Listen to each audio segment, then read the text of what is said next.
before we begin anything, would you like to tell me a little bit about what is Sky Campus Happiness and what it's all about? Yeah. So Sky Campus Happiness, I first stumbled across it when I was a first year at Ohio State. And I think I mentioned this to you before, but when I got to campus, I was really struggling a lot. Like I had a lot of social anxiety and depression. I was so socially anxious, I could not make eye contact with people. Like I couldn't do people. It was bad. But because of that, I was very lonely, like a freshman on a new campus, like not knowing anybody and dealing with all of these like mental health issues and not having anyone to talk to. It was hard. And that on top of that, I was also, queer. So that also had its different influences. But I found this club on campus, Sky at OSU, it was called at the time.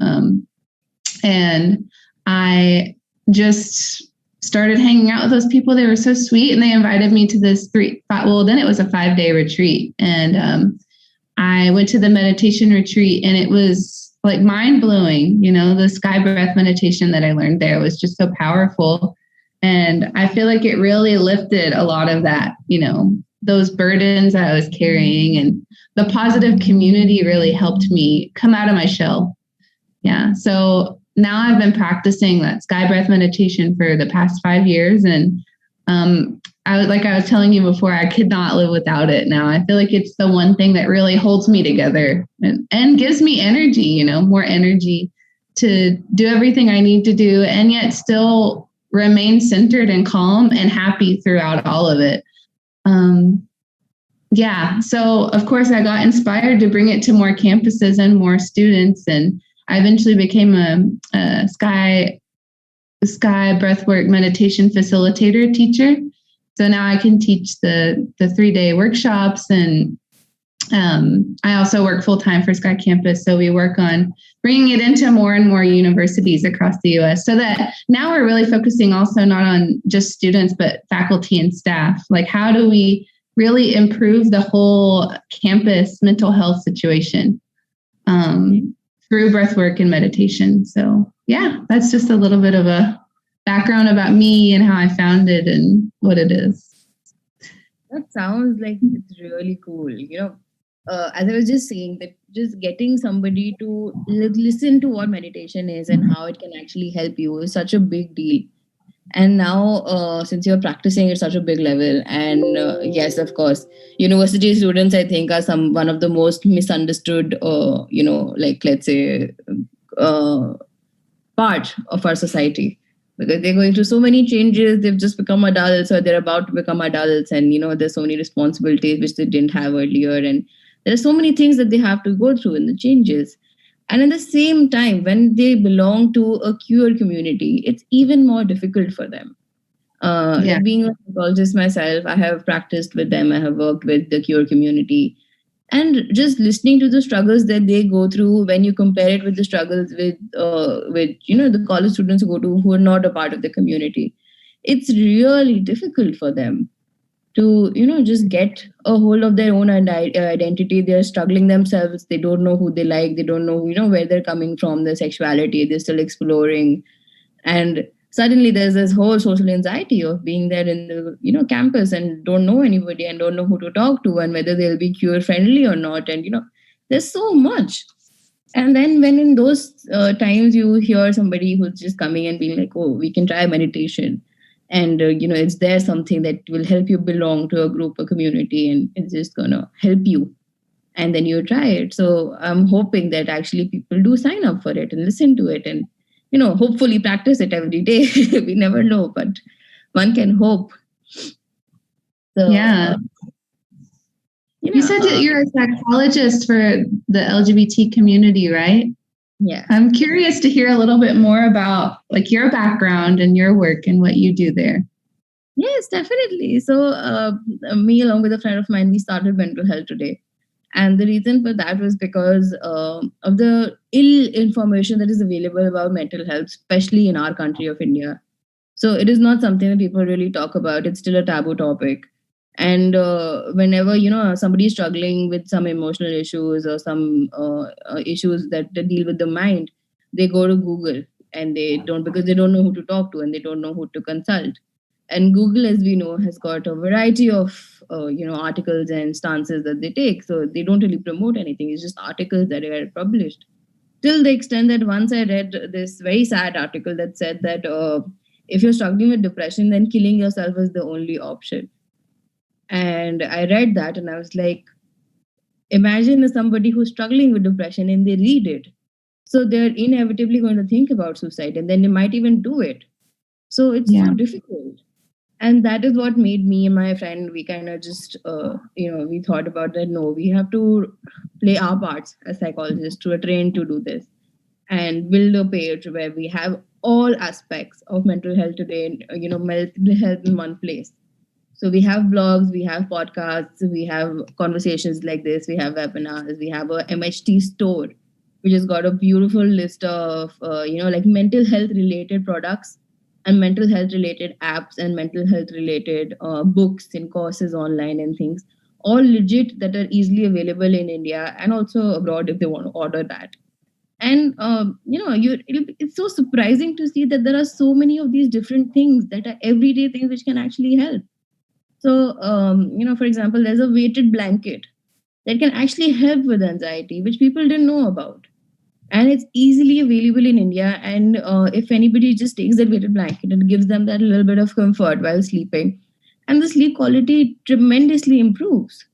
And things Mm. like this is what people just don't, they don't really understand about, and they don't really care about. They don't know about. So that's where we step in kind of with psychologists. So on the same note, we have so many apps. So since we're talking about meditation, not everybody has the opportunity to actually, go for a retreat or learn it from somebody or have the money to pay an instructor to teach them. So there are these so many apps. There are so many different mobile applications that are available for free. So we have three on the Mental Health Today store. Also, we have Eka Meditation, which is a great app for meditating, and they also have their whole structure that they given for different areas, whichever you want to work on. There is Happy Chant, as we know. So they have this whole chanting and mantras, this whole sequence of things which have proven to help people. And another one is the Mind Alcove app, which talks about journaling and writing down your feelings and, facing your emotions.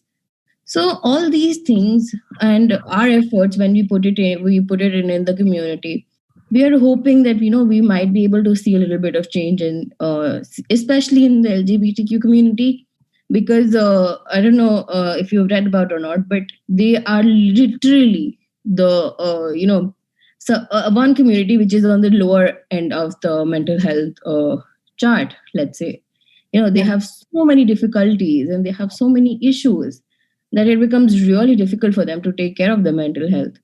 And we as a society also, I feel that we kind of fail them in most places. We do not, give them the support that they need.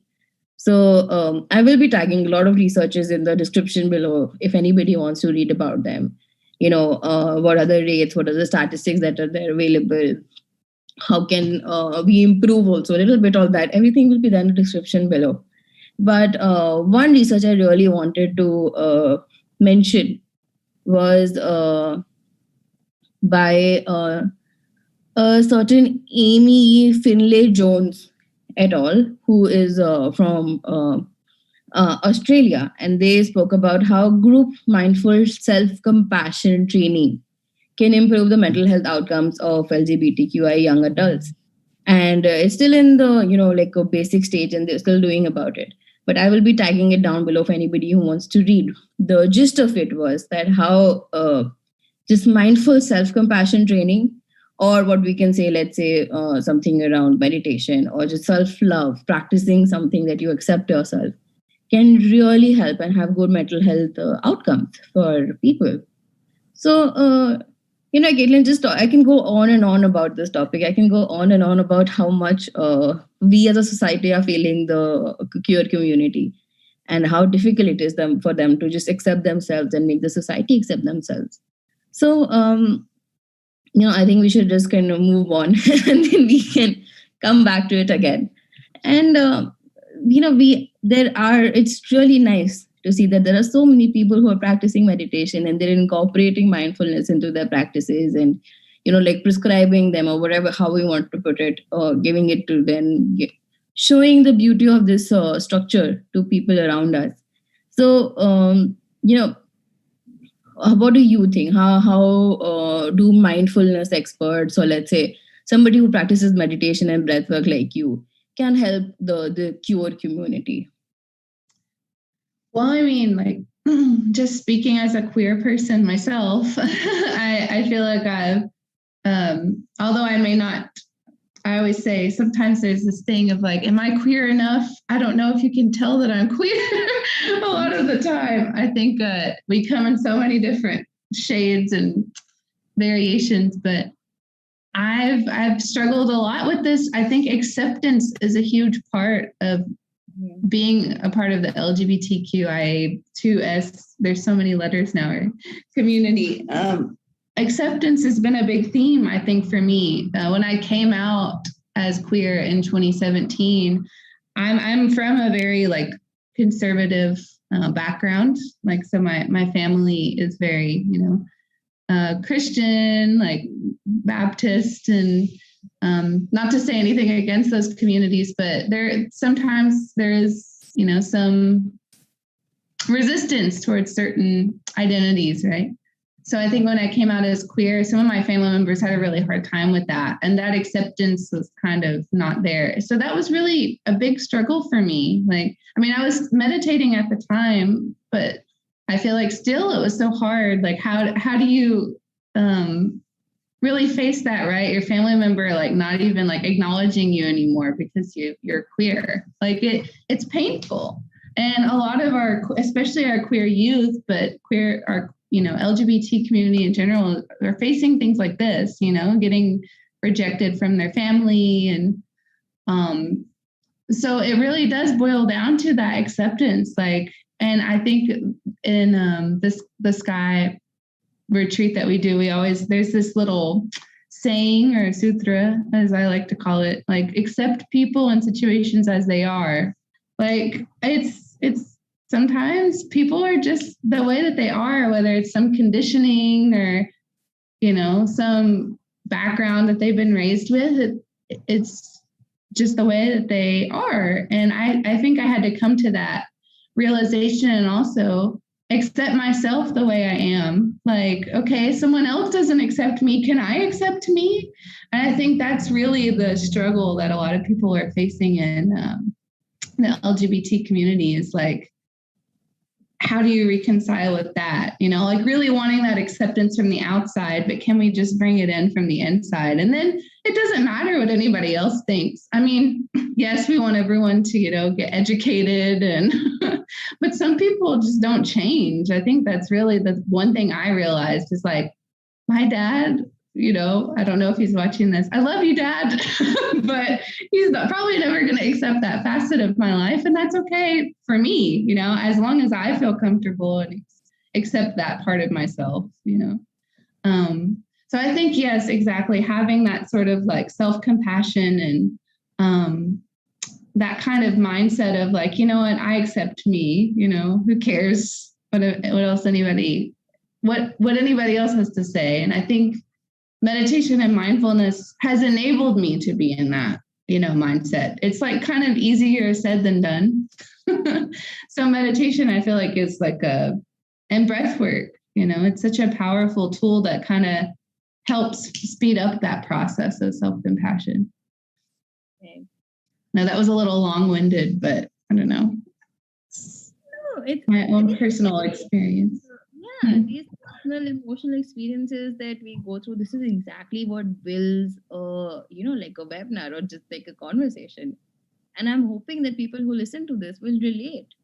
And if anybody is listening, please do let us know in the comments below, if you want us to talk about anything else, or if you relate, or what is your story like in accepting yourself and just being who you are. Like you rightly said, it is literally the first step that we also as therapists try to help like with our LGBTQ clients, because most of them are struggling so much, and most of them have been in denial for so long that it's very difficult for them to break the denial pattern and accept themselves that no, it's fine, it's natural, there's nothing not natural about this, or there's nothing fake about it, it's just who I am.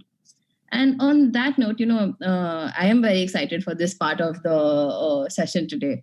So, Ms. Kaitlin today will be doing a small little demonstration on her breathwork practices and how actually Sky Happiness Campus works. So, I'm very excited. So, now it's up to you, Kaitlin. How would you like to do the breathwork demonstration that you want to do? Yeah, we can do a breathing technique. Okay. Yeah. If you're ready. Yes, definitely. I hope everything is also ready. We can all do this together and see how it goes. Yeah. If you're watching now, you can follow along. You won't regret it. Okay. So we can do this is one of my favorites. It's something I do, and I feel like, I'm sure we've all experienced our mind being all over the place, right? All the time. So I feel like this one is a really nice way to just bring everything back into focus and really balance, the mind. So it's called alternate nostril breathing. Some of you might have heard of it before. But the way it works is you would place your left hand in the lap, and then the pointer and middle finger of your right hand they'll rest lightly in between the eyebrows.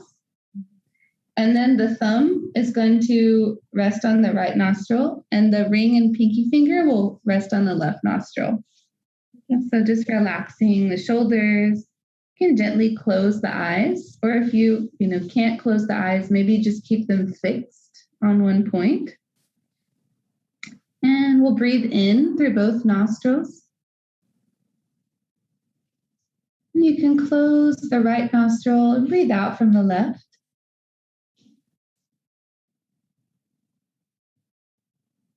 And breathe in from the left.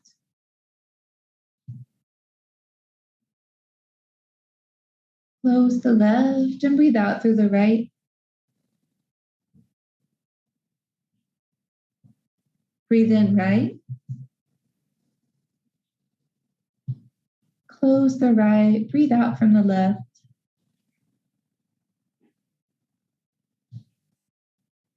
Breathe in. Switch. Breathe out. Breathe in, same side. Switch. Breathe out from the other side. Breathe in. And continue going at your own pace. Long, deep breaths in and out.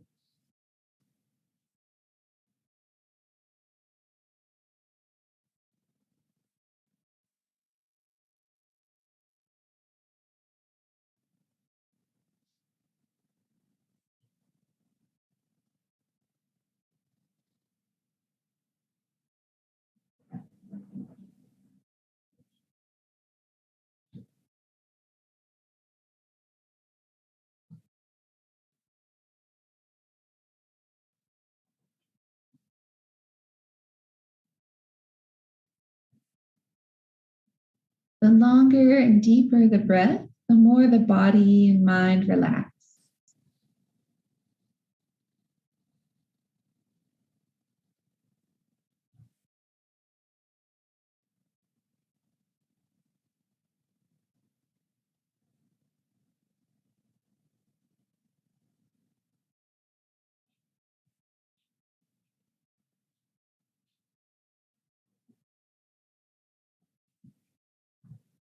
If your mind is wandering here and there, just gently bringing it back to the breath. Really taking this time to honor the breath.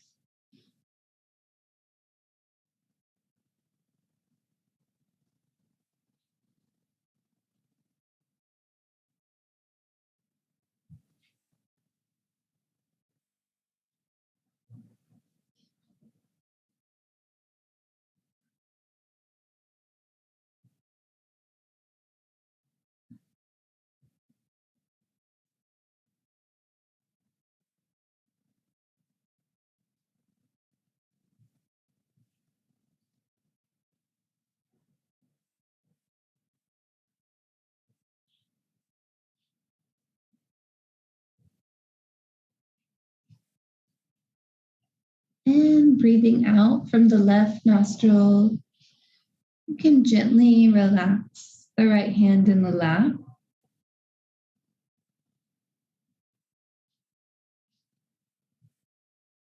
And just noticing the mind, if there's any difference in the mind, the body.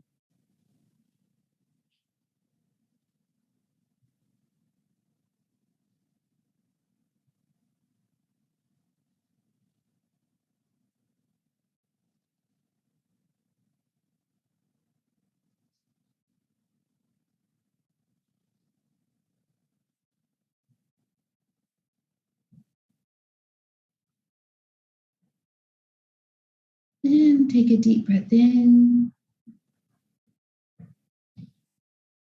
and let go.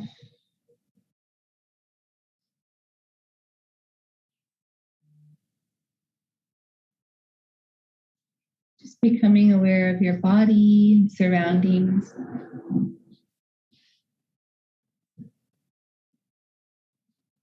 And slowly and gradually, whenever you feel ready, you may gently open your eyes.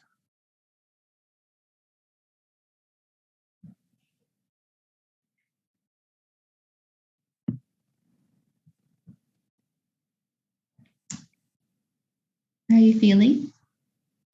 It was really nice. It was quite, I don't know the words. It was really, I think, as you said, very centering. And, like sometimes I feel that we don't really notice the basics about our own body. It's just become so, like it's just so on its own sort of a process. I kind of have not really thought about how different nostrils are there and how do you talk. That's what I was just thinking, that, how air can go in from one and come out from the other and all of that. And just doing that, it becomes a pattern, and then it just like really helped me, let's say, just center myself to that one thing that I was doing. And I'm pretty sure that if I keep doing this again, like every day, hopefully, it's going to be a little more impactful, a little more better. But definitely for the first time, I do feel really centered and really, let's say, in the moment, if that is a word. Yeah. See, what's happening so often is our mind is either doing one of two things.